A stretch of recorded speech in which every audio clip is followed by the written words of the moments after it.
কি দিয়ে বুঝায় আপনাকে আমি কবর কত কঠিন?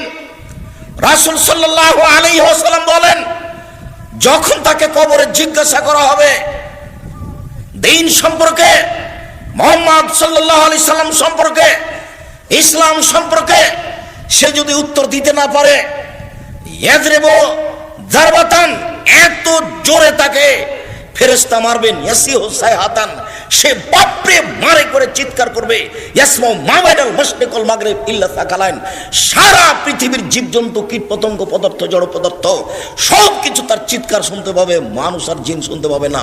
এখান থেকে 50,000 কোটি কিলোমিটার দূরে যে বস্তু আছে সেও শুনতে পাচ্ছে এই কবরের চিৎকার। সে কত জোরে চিৎকার করছে আপনাকে আমি বুঝাতে অক্ষম।